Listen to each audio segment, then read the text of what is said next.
Hello guys, तो अभी हमको बात करना है क्रोनिक माइलोजीनस ल्यूकेमिया। सबसे पहले तो ये माइलोप्रोलिफरेटिव डिसऑर्डर, मैंने इसके पहले ही वीडियो डाल दिया है माइलोप्रोलिफरेटिव डिसऑर्डर का। तो उसमें क्या है, ये था पॉलीसाइथेमिया वेरा था, प्राइमरी माइलोफिब्रिसिस था। तो ये सब बहुत बेसिक है। तो रिस्क फैक्टर दो है यहाँ पे, रेडिएशन एंड बेंजीन।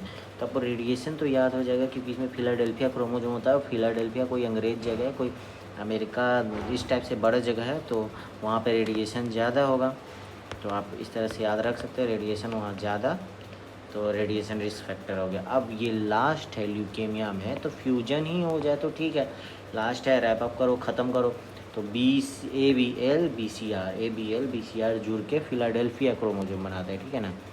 अब ये फिलाडेल्फिया गया है, तो फिलाडेल्फिया गया है तो इसको फिश खाना है। लास्ट है तो भाई फुटेज खाएगा तो फिश खाता है, ये फिश टेक्निक से पता चलता है। ये लास्ट अभी देखेंगे आगे, फिलाडेल्फिया क्रोमोसोम। और ये लास्ट है, इसको फुटेज खाना है तो थोड़ा प्रिविलेज चाहिए, मतलब फिलाडेल्फिया में जा रहा है तो वहाँ पे रेडिएशन का बात बोल दी, वहाँ फिश हो गया। तो अलग ऑर्गन को अलग तरीके से अफेक्ट करेगा, जैसे स्प्लीन को अलग ज़्यादा करेगा, फिर हिपैटोमेगाली करेगा, फिर लिम्फेडेनोपैथी करेगा, रेयर है अलग अलग। तो फिलाडेल्फिया क्रोमोसोम BCR ABL आप इस तरह से याद रखो, बार बार बोल बोल के। 9 और 22 होता है, 9 से 22, ठीक है। 9 दूनी 18, 4 22, इस स्टेप से याद रखो आप। 9 इंटू 2 9 इंटू 2 प्लस 4, ठीक है।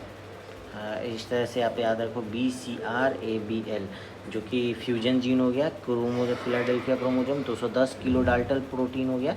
तो माइलोइड प्रोलिफरेशन बहुत बढ़ गया और एपोप्टोसिस नहीं हुआ, ठीक है। फ्यूजन जीन के कारण क्या हो गया, माइलोइड प्रोलिफरेशन बढ़ गया और एपोप्टोसिस नहीं हुआ, मतलब सेल ख़त्म नहीं हुआ, तो CML हो गया। माइलोइड सेल बढ़ गया, उसको ख़त्म करने लगा है। क्लिनिकल फीचर वही है, मिडिल एज जैसे पहले वाला में भी था। क्रोनिक है, एक्यूट AML में भी था, वो भी मिडिल एज था, इसमें भी वही age. Mostly asymptomatic, incidental finding. CLL भी यही था, मतलब जैसे क्रोनिक माइलोजिनस ल्यूकेमिया था उसी तरह CLL भी था, ठीक है ना। क्रोनिक लिम्फोब्लास्टिक ल्यूकेमिया, उसमें भी यही था। तो उस तरह से आप मतलब 1 2 3 4 जैसे पढ़े ना, तो 2 को 4 से इस तरह से रिलेट कर सकते हो। मोस्टली एसिम्प्टोमेटिक था, उसमें भी एडल्ट में था, यहाँ भी एडल्ट ही है, एडल्ट से थोड़ा ज़्यादा है। स्प्लीनोमेगैली, हिपैटोमेगैली, लिम्फेडेनोपैथी, ठीक है। डायग्नोसिस करेंगे तो सब चीज़ लगभग वो ल्यूकेमाइड रिएक्शन में पढ़ा था आपने। TLC बढ़ जाता है, क्या कि TLC बढ़ने के कारण ल्यूकेमाइड रिएक्शन का लैप स्कोर बढ़ता है, इसका घटता है, ये सब पढ़ा हुआ है आपने। प्लेटलेट बढ़ेगा ही। DLC में इस्नोफिल बैसोफिल, ये याद रखना, यहाँ पे इस्नोफिल एंड बैसोफिल बढ़ रहा है, ठीक है। अब बोन मैरो एग्जामिनेशन है, hyper cellular bone marrow examination है, तो हाइपर सेलुलर होगा। सिंपल सा बात है कि CML है तो हाइपर सेलुलर ही होगा। WBC अलग अलग स्टेज के पाए जाएंगे। रेटिकुलिन, एक कैल रेटिकुलिन भी पढ़ना है आपको प्राइमरी माइलोफिब्रोसिस में, मतलब पढ़ना है आगे जाके ये माइलो प्रोलिफरेटिव डिसऑर्डर्स में।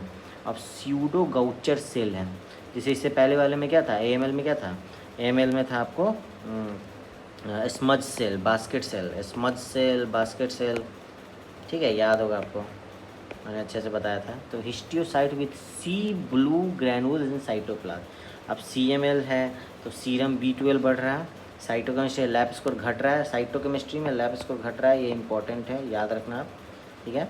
अब डिटेक्शन ऑफ फिलाडेल्फिया क्रोमोसोम बताया था कि फिलाडेल्फिया गया तो फिश खाएगा। फ्लोरोसेंट इन सीटू हाइब्रिडाइजेशन है इस, और फ्लोरोसेंट मतलब लाइट, ठीक है। फ्लोरोसेंट इन सीटू हाइब्रिडाइजेशन, ये इन्वेस्टिगेशन ऑफ चॉइस है। अब ये क्या क्या बता दिया, सीरम B12 बढ़ रहा है, इसमें स्यूडो गाउचर सेल है, बोन मैरो एग्जामिनेशन, किस में क्या क्या है, वो ब्लड का तो लगभग सबको याद रहेगा कि TLC बढ़ रहा है, DLC बढ़ रहा है, DLC में स्नो बैसो बढ़ रहा है। बोन मैरो का भी सब लगभग सब याद रहेगा, हाइपर सेलुलर है, WBC डिफरेंट है, रेटिकुलिन बढ़ रहा है। बस एक स्यूडो गाउचर सेल याद रखना, हिस्टोसाइट with C blue granules in cytoplasm, ये फोटो भी आप देख सकते हैं, C blue granules in cytoplasm. अब डिटेक्शन ऑफ फिश से हो जाएगा BCR ABL fusion DNA also detected by southern blood से भी BCR ABL को पता। अब स्टेजेज बहुत ईजी है, क्रोनिक होगा, फिर क्रोनिक से एक्सेलरेट करेगा तो एक्सेलरेटेड, और उसके बाद ब्लास्ट कर जाएगा, एक्सेलरेट होके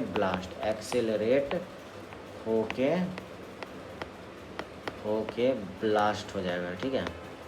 अब म्यूटेशन बढ़ा, म्यूटेशन हुआ मतलब ये से, तो 10% ब्लास्ट से कम रहेगा क्रोनिक फेज में, फिर 10 से 19 होगा एंड उसके बाद 20% ज़्यादा। 3 से 6 साल लगेगा इस ब्लास्ट से, मतलब 10% ब्लास्ट कम रहेगा। उसके बाद 10 से 19 के बीच में आएगा तो 6 मंथ में 10 से 19 तक बढ़ता जाएगा। अब 19 से ज़्यादा हो गया तो 3 मंथ में हो गया, मतलब 6 साल तक प्रोग्रेशन होते रहा।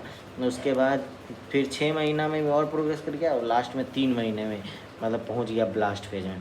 अब इसमें क्या हो गया ना, यहाँ पे सडन स्प्लीनोमेगाली, सडन लिम्फेडोपैथी हो गया यहाँ पे, ठीक है ना। अब ब्लास्ट फेज है, प्लूरीपोटेंट स्टेम सेल होता है ब्लास्ट, तो लिम्फोब्लास्ट बनता है एंड माइलोब्लास्ट बनता है। 30% 70% सेल ऑफ ओरिजिन। अब ये आपको पता होगा, प्लूरीपोटेंट स्टेम सेल होता है, प्लूरीपोटेंट क्या बता, लिम्फोब्लास्ट, माइलोब्लास्ट। माइलोब्लास्ट ज़्यादा होता है, ऑफकोर्स माइलोब्लास्ट ज़्यादा होता है, लिम्फोब्लास्ट कम होता है।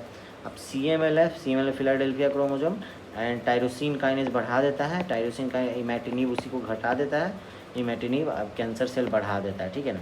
टायरोसिन काइनेज बढ़ेगा, टी के बढ़ेगा, टायरोसिन काइनेज बढ़ेगा तो कैंसर सेल प्रोलिफरेशन बढ़ेगा। फिलाडेल्फिया क्रोमोसोम का यही काम है, टायरोसिन काइनेज का एक्टिविटी को बढ़ा देना। इसका पैथोलॉजी भी आप बोल सकते हो, क्योंकि इससे पहले तो बताया नहीं। BCR ABL gene, fusion gene 210 kilo Dalton का प्रोटीन होता है, तो उस माइलॉइड प्रोलिफरेशन बढ़ा, CML हो गया। अब रेडिएशन होगा ही, अगर फिलाडेल्फिया में जाओगे तो 40 से 60 साल का एज है, मोस्टली एसिम्टोमेटिक होता है, इंसिडेंटल फाइंडिंग होता है। CLL भी यही था। Massive splenomegaly, hepatomegaly, lymphadenopathy. Blood examination में TLC हो गया, बढ़ गया, differentiated hypercellular and pseudo Gaucher cell, आपको याद रखना, स्यूडो गाउचर सेल। मैं वीडियो के टाइटल में भी डाल दूंगा, histiocyte with C blue granules in cytoplasm नहीं लिखूंगा, स्यूडो गाउचर